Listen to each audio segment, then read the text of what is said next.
Well, good evening, everybody. Thank you for watching my video. Today is July the 7th, 1:50 a.m. I'm going to make a video on how I think we should study the Bible, how God would like for us to study the Bible. You can see I have my InfoWars shirt on. I have a lot of these shirts. And there is not, in my opinion, there is not a more appropriate shirt to be wearing when you're talking about studying the Bible, because the Bible says explicitly that we should be transformed by the renewing of our minds, and that happens with information. So I think that's pretty cool. All right, so I'll probably do some rambling because that's what I do. But I am a command line cowboy, giving me the opportunity to stay in command line and away from GUI, and I will be a very happy man. It's not always possible, of course. Now we're going to start having issues because you can see my CPU is maxing out at 100% here. So this light is going to start fading in and out. That's not actually happening. It's just because I'm using a Windows Surface tablet, which is not a real computer. I mean, it is a real computer, but it's not a laptop, it's not a PC, it's a tablet, so it has limited system resources. It's not bad. It's not bad. I'm not saying it's bad. It's just with the recording software and the browser, and I probably have stuff running that I should try to shut down, running in the background, but I won't bother with that unless I need to. So let's just look at that verse real quick that I just referenced, since I don't know where it is, and I prefer to know where things are. And I try my best to stay away from the standard corporate resources like Google. Google's motto back in the day used to be "Do no evil," I think. But of course now Google is widely regarded as being patently evil. So it's very difficult, of course. I mean, you have an Android phone that's a Google device, and that's the problem with these monopolies. Once they reach a certain critical mass of size and money and influence, they seem to take over everything, like literally everything. I mean, pretty soon, theoretically, this is kind of far out, but just think about it, we might theoretically be driving Google cars. I know that sounds crazy, but Google has its own broadband service that puts all the other broadband services to shame. I don't think it's gotten off the ground wildly just yet. I think they're up in North Carolina or maybe South Carolina. They have like 1 gigabyte service for the homes. I mean, anyway, they can take over like Amazon, and when the big guys take over, they put all the little guys out of business, and then the people have no choice as to who their service provider is. And then that's when things get crazy, because they can do whatever they want to with the quality of service. They can do whatever they want to with the price. And then people have no point of reference except whatever they provide at the price that they provided. So it's very problematic from an institutional monopoly point of view. But that verse that I just referenced is not the one I want to talk about, but I am curious as to the scriptural reference. So let's just look it up real quick.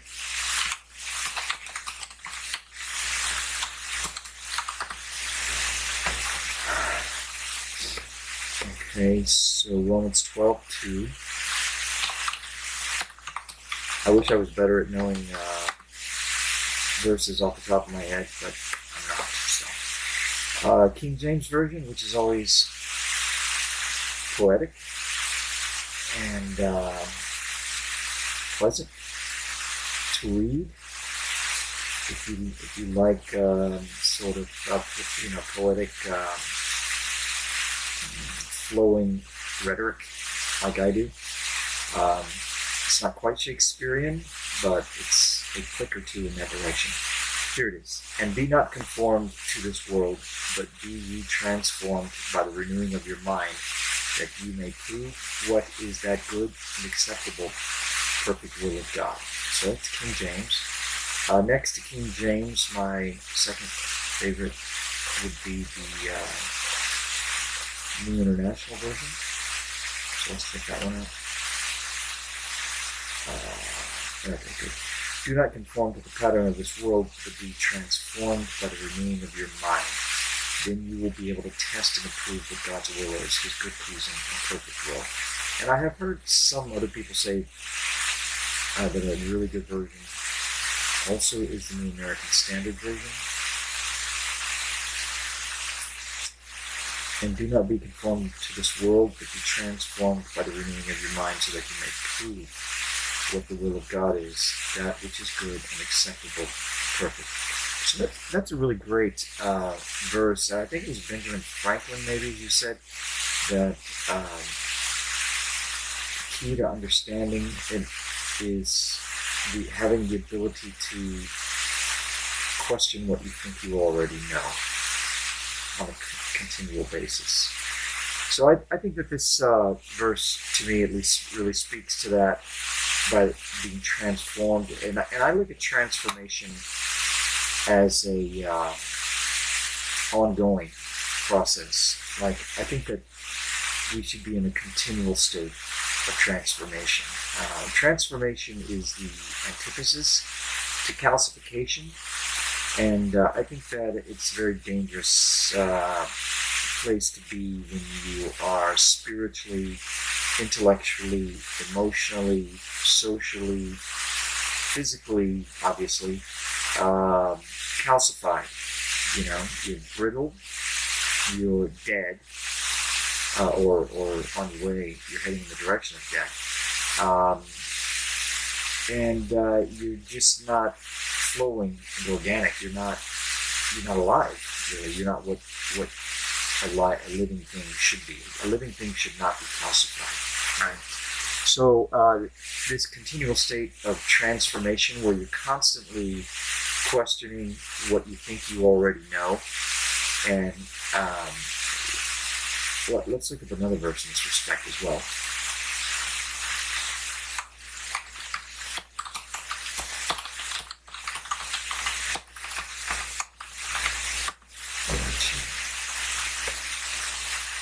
%, CPU. Look at that. It's not doing too bad. I just hope there's not a lot of fan noise in this. That's the thing that I was really struggling with. Okay, Matthew 18:3. Okay. This is one of my favorite ones. And truly I say to you, unless you are converted and become like children, you will not enter the kingdom of heaven. So that's the New American Standard Version. The New International Version will read as follows. Why is it changing? I have to quick search. I didn't have to quick search before. I guess now I do. For whatever reason. Okay, and I'm gonna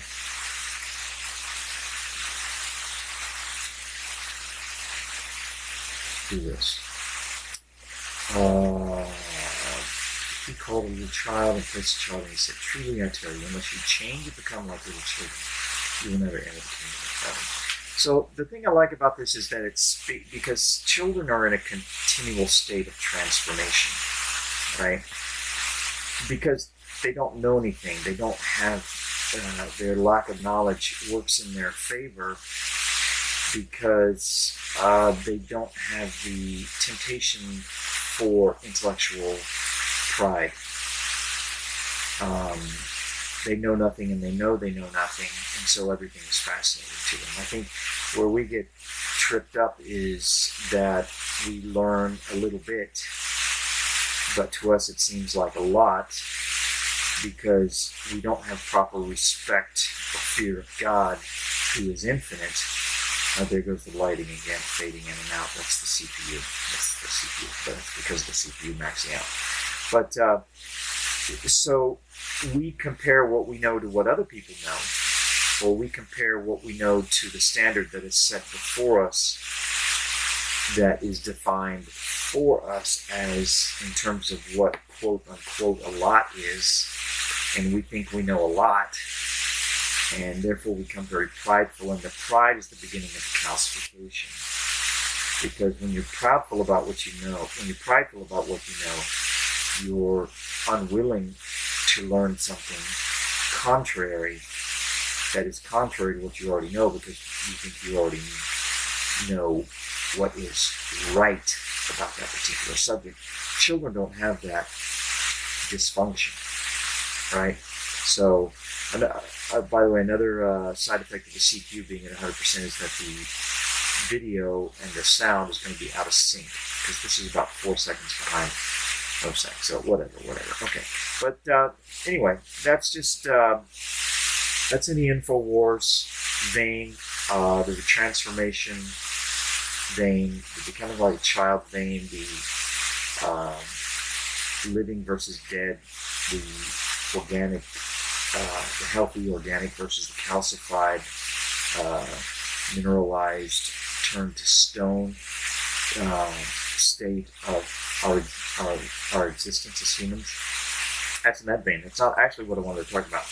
I mean, all that to me, all that's very interesting, and I guess you could say that that's a reasonably good example of how I think we should read the Bible. But the verse I want to talk about was this one here. It says,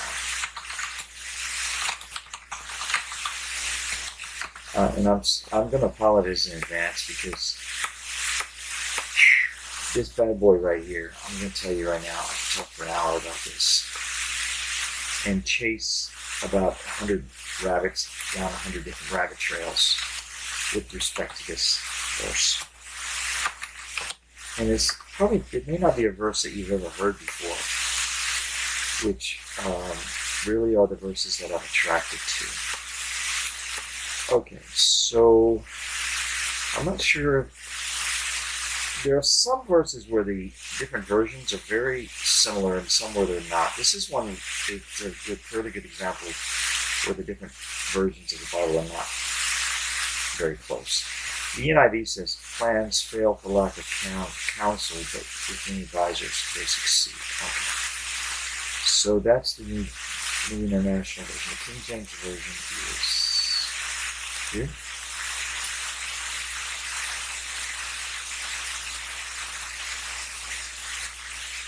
Okay. Without counsel, purposes are disappointed, but in the multitude of counselors they are established. Let's just do that one more International Version. Sometimes the New International UK version is fun too.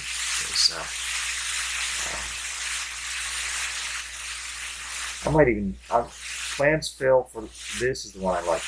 Plans fail for lack of counsel, but with many advisors they succeed. But let's just have a little fun with the different versions for a second. Let's take a look at the New International Version UK and see what we get. And then we might go to the Spanish and the French, and we'll see, just because we can. Plans fail for lack of counsel, but with many advisors they succeed. Okay, so the UK version in that particular instance was completely uninteresting. Espanol, La Biblia, let's see, I think they have the NIV version. Yes, they do. Nueva Versión Internacional. Let's try that one just for fun.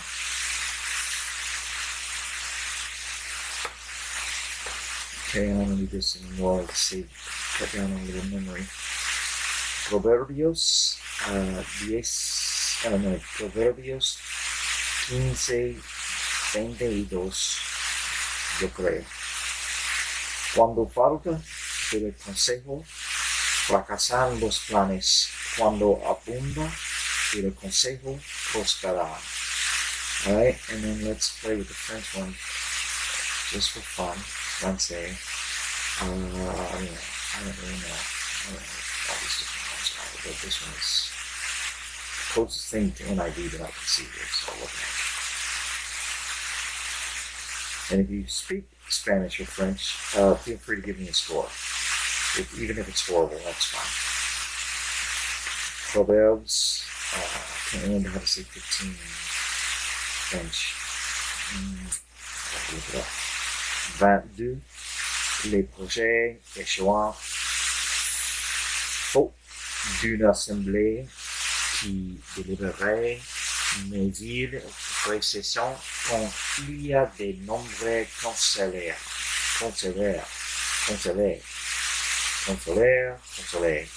Okay, that was a lot of fun. I hope you enjoyed that as much as I did. But let's get back to the one that I like here, which is in the American Standard Version.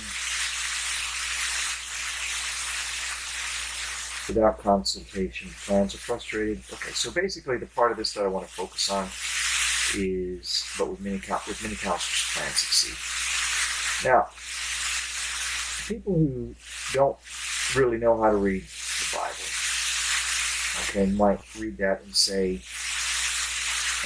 okay, fine, whatever. Yeah, okay. I mean, it sounds very milquetoast. It sounds very two-dimensional. You might even go so far as to say that it sounds a little boring, you know? But the more I think about this particular verse, and I find this to be the case with much of the Bible, I can't say that I know this to be exclusive to the Bible, because honestly I haven't spent as much time thinking and meditating on other texts like I have the Bible. So it may just be a property of, or a feature of learning in general. Okay. But for me, I spend a lot of time, and probably an inordinate amount of time, meditating on, thinking about, and reading and memorizing the Bible. So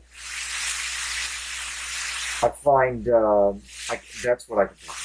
That's what I can talk about. I can't talk about this same principle as it applies to the Quran. I can't talk about this same principle as it applies to the Bhagavad Gita. I can't talk about this same principle as it applies to other sacred texts. I can only talk about it as it applies to the Bible. So I'm not an exclusivist in that sense. I am a fundamentalist Christian in that I believe that the Bible is the inspired Word of God. But I don't believe that the Bible is the only inspired Word of God. Okay? And I could talk about that for half an hour, but I won't chase that rabbit because I want to eventually get to this text here. So with many counselors, plans succeed. I mean, I came up with this philosophy or this theory at one point in time that sounds very sacrilegious. What's the other word? Synonymous with sacrilegious. It sounds very sacrilegious. It sounds very, there's another word. I think it starts with a D. Anyway, synonymous with sacrilegious. Heretical is the word. It doesn't start with a D. It starts with an H. Anyway, starts with a D. No, sorry. It's late. I'm sorry. It sounds very heretical, but I'll just say it. I don't mean it in a heretical sense, but it goes like this. It doesn't matter what the Bible says. That has nothing to do with anything. What it matters is what the Bible means. And what I mean by that is, like somebody pointed out to me one time, a Sunday school teacher actually, I can actually remember their name, but I won't mention it. Well, his first name was Joe, I guess I can remember that, I can mention that part. He told me that the Bible says that there is no God. And that's true, it does say that. But if you read it in context, it says, a fool says in his heart, there is no God. So obviously, that's kind of like an oversimplified example of what I mean when I say that it doesn't matter what the Bible says. What actually matters is what it means. So what we should focus on is not what it says, but what it means. Now that simplistic example that I just provided probably falls short of what I mean, because that's simply a question of context. Okay? And really pretty superficial context at that. when we start digging into this verse and what I believe God has taught me about this verse, you'll see that what the Bible means goes far beyond context. At least context that we can wrap our heads around. Maybe ultimately we could say everything that the Bible means has to do with context, but some of the context is so far out in the spiritual realm or in the ancient history of man or in the ancient history of heaven that to us it doesn't really fall under the definition of context. It falls more under the context of spirituality or conspiracy theory, something like that. So here with many counselors, plan to succeed is what this is saying. Now, first of all, this is amazing to me because it is presuming that we have plans. It's presuming that we have plans. And it's kind of like that verse in the New Testament where it says, love your neighbor as yourself. That verse presumes that we love ourselves, right? And obviously, a lot of people don't love themselves. And most of us, at various times, or at least at some point in time, don't love ourselves very much. Some of us hate ourselves. Some of us hate ourselves on a regular basis. Some of us hate ourselves almost all the time. Some of us hate ourselves maybe never. Or maybe, it's a degree thing, right? And it's like a cold. Everybody gets a cold. And some people are continually sick. So it's kind of the same principle. Right? Hopefully you stay in the spectrum of a person who has a cold on a semi-regular basis, in a normal sense of things. Same thing with emotional state like this. So it's a similar principle to that is that it presumes that we have plans. Now this is pretty substantial, I think, because so many of us go through life with little to no plan, or with no plan beyond next week. And then you get into that idea of a spectrum again.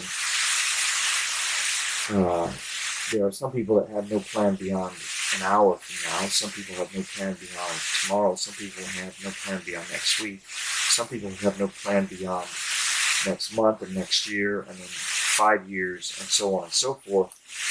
But what this is saying here is that with many counselors, plans succeed. So it's presuming that we have plans that are sufficiently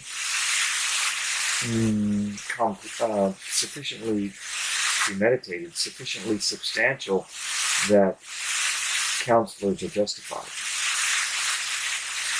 So we go from people not having plans in general, okay, to how many of us have plans that justify having counselors in order to implement them and pursue them. And the Bible is presuming here that we would be that kind of person. So I think that's pretty interesting.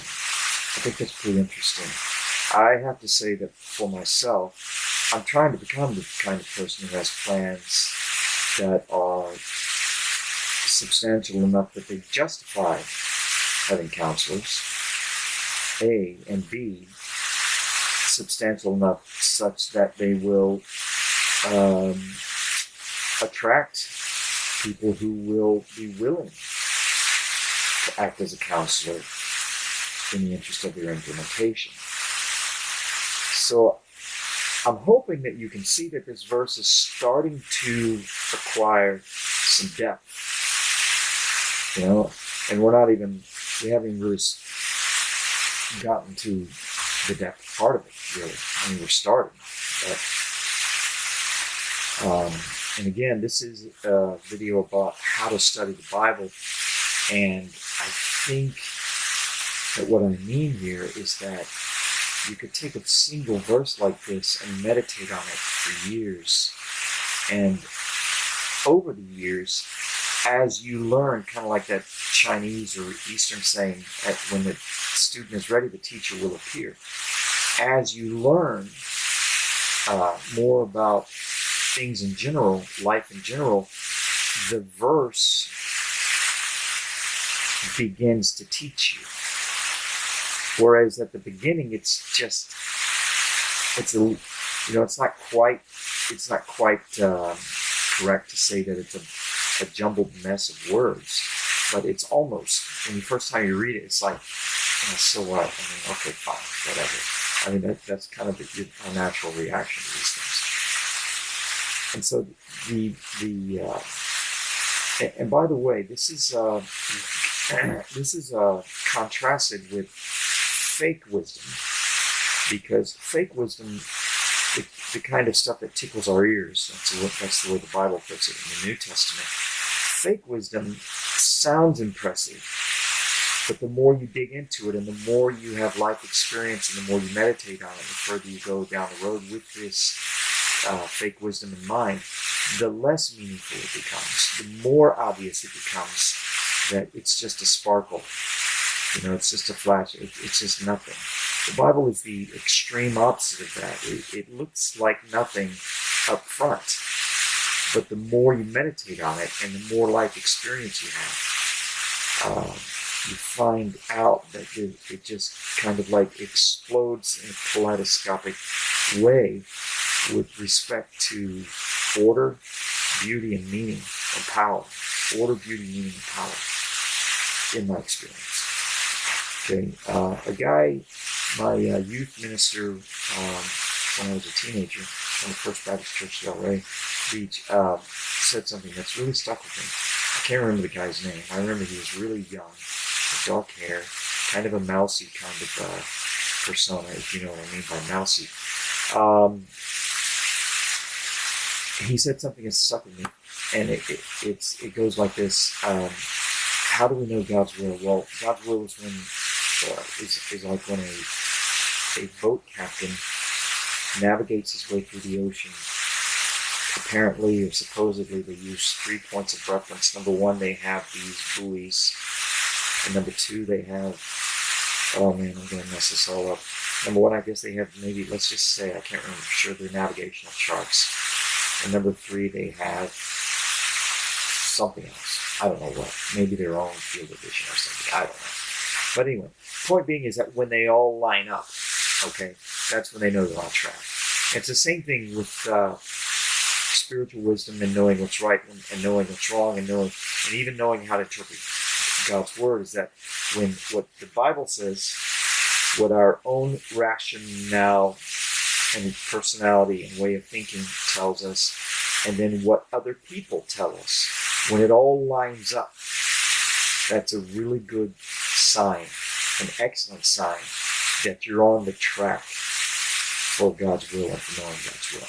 So that's kind of an aside, kind of a digression, kind of a little rabbit that I'm chasing there. But anyway, that thing that he taught me as a teenager has stuck with me. Excuse me, my entire life. So, getting back to this verse, I'm going to counselor process. Now, the other thing is that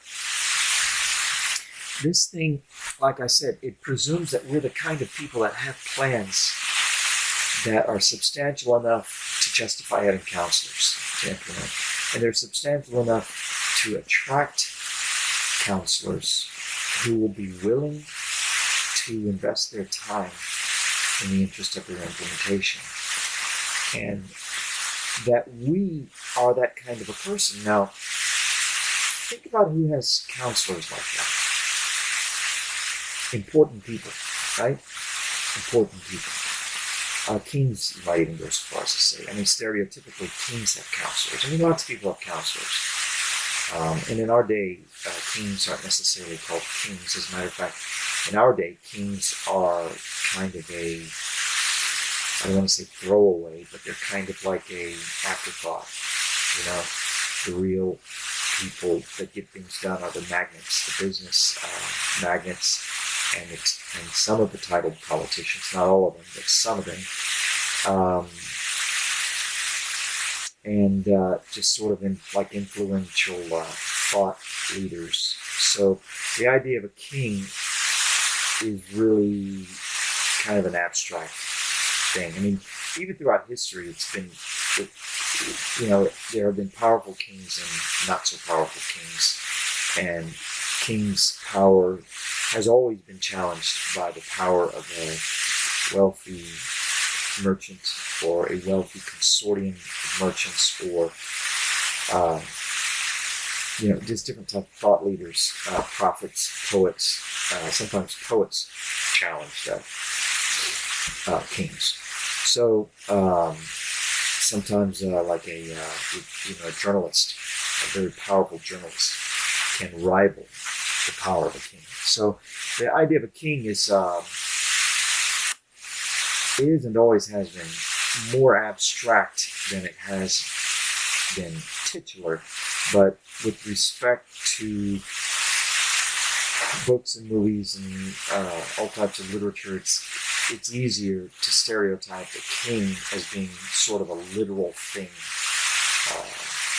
where is the archetypal king, right? So, bottom line, important people have plans that are substantial enough that they justify having counselors to help with their implementation, and that the plans are substantial enough to attract people who are willing to invest their time as counselors in the interest of their implementation. So this is the way God looks at us. He looks at us as being important people, right? People who have plans and people who have important plans. So this contrast, at least in my mind, it contrasts with the prefabricated, mass-produced industrial complexes of our day, whether it be the educational industrial complex or the professional industrial complex, where everything is laid out for us in advance, like I say, in a mass-produced fashion, where you just go and you just follow the program step by step.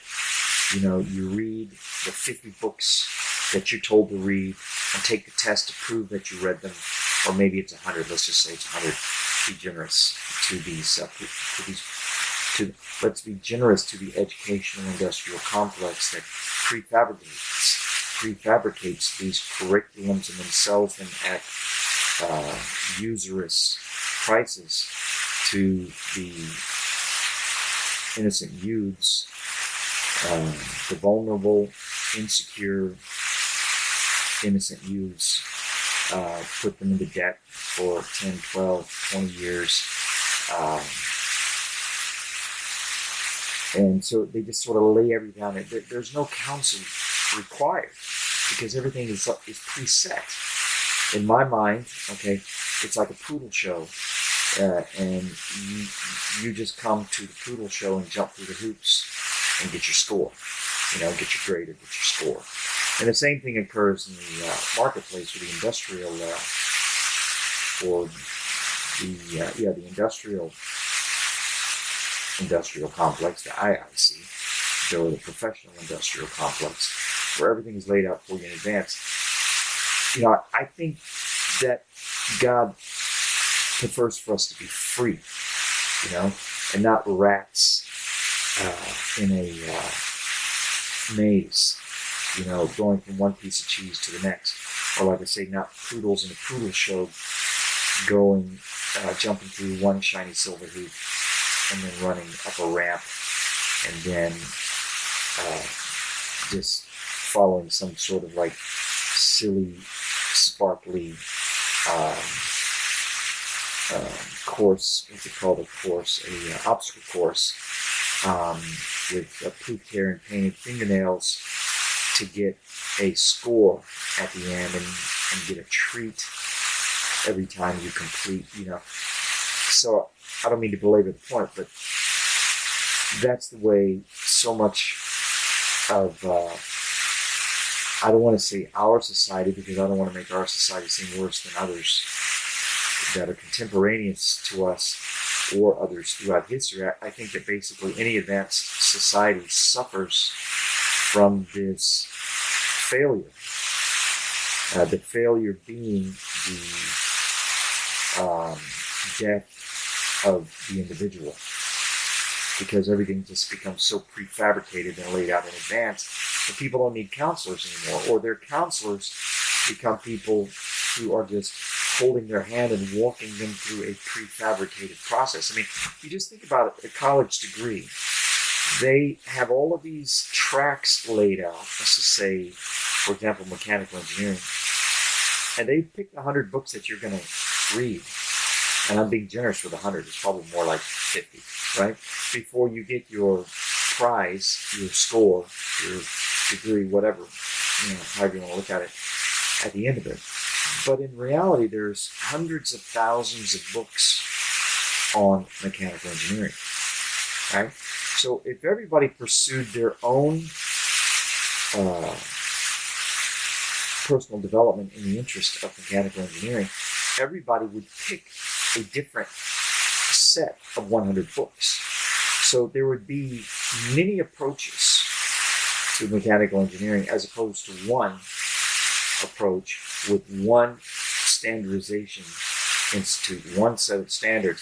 Maybe there would be 50 standardization institutes, or maybe 5,000, and maybe 5,000 different approaches, or 50 different approaches. And that, to me, would be much more of a reflection of reality than having, there's roughly 300 million people on Earth. I don't know how many mechanical engineers there are, but let's just say that there's, let's say there's 500,000. Then having 500,000 people sort of robotically, in a very highly calcified way, locked in on doing the same task the same way. Now, from an industrialized point of view, that sounds very attractive because we like that. We like consistency. But from a from the perspective that you want to pursue all possible options, and you want to have the greatest possible awareness of what reality actually is like, that's the antithesis. This over standardized approach to everything, not just making. I just randomly picked. I mean, it's everything. It's psychology, mechanical engineering, pharmaceuticals, medicine. I mean, it's literature. I mean, it's theater. I mean, it's the gamut of everything. Right? It's everything. Finance. This over standardized is the beginning. It's the calcification of the human race. It's the beginning of the death of the human race. And it's like that old saying, I think it might have been the guy who wrote Les Miserables, Victor Hugo. He said, I think it was him that said, adversity creates men. Adversity creates brave men. That's what it is. Yeah. Adversity creates great men. Great men create prosperity. Prosperity creates, degeneracy. Degeneracy creates poverty, and poverty creates adversity. So it's that same type of a cycle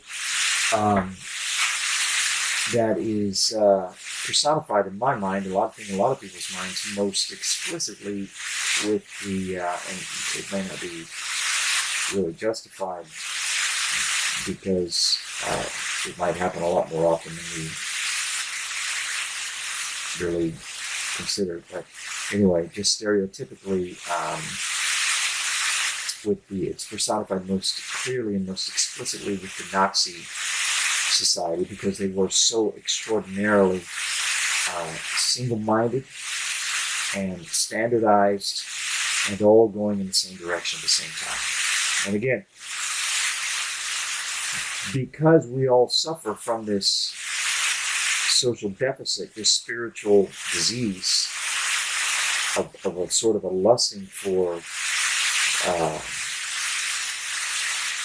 standardization, that sounds very attractive to us. It's like, wow, oh yeah, let's everybody do the same. But wait a minute. You see, God is infinite. And we know we could spend 1,000 lifetimes learning everything there is to learn, and we would know next to nothing relative to what there is to learn. But we can't wrap our heads around that. That's too difficult. We don't like to think about what we don't know, because there's no ego massage in that, right? That doesn't serve our pride at all. So we only think about what we know, and that's the beginning of the calcification. That's the beginning of the degeneracy in the Victor Hugo cycle, if in fact it was Victor Hugo that coined that phrase. So these are my thoughts on this subject. I think that we need to be highly social, like this is suggesting, highly ambitious, like this is suggesting, highly sophisticated, like this verse is suggesting, but also not so standardized, right? Because if you live in a highly standardized, if you're taking a highly standardized path, then what need do you really have of counselors? All you really need in that situation is, okay, tell me what book to read, when to have it read by, where to show up when, and just basically what to do. So, but see, counselors provide counsel. Counsel is not the same as instruction. Counsel is more like, it's kind of like I don't want to say a massage, but it's kind of like that. They don't tell you what to do. They just provide you information, and then you make the decision, right? Independent of their counsel, really, because you get multiple counselors together. You're going to get multiple opinions, and in many cases, if not most cases, probably most cases, I would say almost every case, you're going to get conflicting counsel.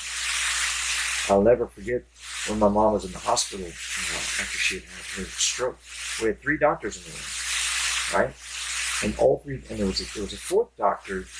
Okay, so there was the guy who was in charge of all the doctors. I can't remember his title. Was he the internist, maybe? And then there was the cardiologist. Okay, then there was another guy who, I can't remember who he was. Okay, so it was those 3 in the room at the same time. And then the 4th guy was she had a stroke, so he was the neurologist, right? So he was arguably the most relevant with respect to stroke, right? But he wasn't in the room because he only came at night, in the middle of the night, which was very odd. But anyway, he only came in the middle of the night, and he was super nice. They were all quite nice. The cardiologist was an Indian guy. The guy that was in charge of everybody was Egyptian. The other guy, I don't remember very much about him. But the neurologist was from maybe like Nigeria or something like that. Really nice guys. I really enjoyed talking to all of them. The Egyptian guy and I really got along well because he was a big conspiracy theorist from the Muslim point of view, or so it seemed. I didn't confirm that, but it seemed to be the case. Anyway, we got along really great because of that. And then the neurologist, who was from Africa, he and I got along really great because he was a very devout Christian.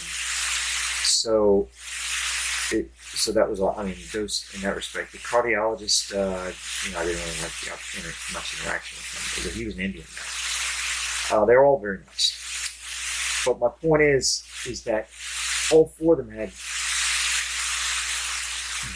pretty different outlooks on my mother's prognosis. The neurologist was extraordinarily optimistic. The cardiologist was extraordinarily pessimistic. The internist was, he was kind of like in the middle, and then the other guy, I can't remember. For some reason, I don't remember anything about the other guy. But that's the way it is with counselors, right? They don't necessarily, they might tell you to go here, go there, do this, do that. But it says they're mini counselors. See, if all you need is somebody to tell you what to do, that's what I mean. This is the antithesis to industrialized standardization. Because in industrialized standardization, that's all you need is somebody to tell you what do I do now? What do I sign up for next? What should my next step be? You just find one good. But this is the antithesis to that. This is saying mini counselors. And like I said, with many counselors, you're going to get conflicting opinions. That's a given, I think. So here's the other aspect of this whole thing that I think will round everything out. If you have many counselors, okay, you're captive to no one.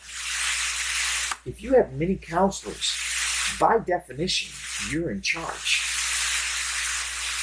I mean, that's not necessarily obvious here, okay? But I think that's one of the things that this means. You're in charge. You make the decisions. Because, like I said, no one of these, you're not captive to anybody, right? You're listening to many people, which by definition means you're not captive to no one, all right? Now, by the same token, I think if we're not captive to anyone, then we should never endeavor or fall to the temptation to trying to make somebody captive to us. Right? We should never tell somebody what to do, but we should only provide them with the same type of service-oriented counsel, which contrasts to advice, because advice is kind of advice is kind of like a calcified stone. It's like a hard thing, it's much harder than counsel. Counsel is kind of soft. Counsel is like, well, this is my opinion, take it for what it's worth. I can't guarantee you the value of it. You're going to have other people giving you their counsel. They might contradict me, but you asked me, so I'll be happy to do. Counsel is soft. Advice is hard, right? Instruction is even harder. Right? So, and I think that will be the most, that will be my final point. If we follow the recommendations of this Bible verse, we will be captive to no one, but we will listen to everyone or to many people. And likewise, if we fall under the habit or into the habit of listening to many people and being captive to no one, then we will never have the expectation that anyone will be captive to us. And I can't think of a better way, really, to live. I can't think of a more powerful way to honor other people as people who are created by God, as an image of God, who are sacred, not really deities, but they are sacred entities, you could say, that are independent of our own power and absolute influence and control. Yeah. So that's one of the reasons I really love this verse. And I hope you love it too, and I hope I didn't ramble too much, but and I hope the sound quality on this thing is reasonably good. We'll see. All right, God bless you. Thank you for listening. And I really want to come back and do this again and talk about Elihu. Anyway, however you say that name. Elihu in the book of Job.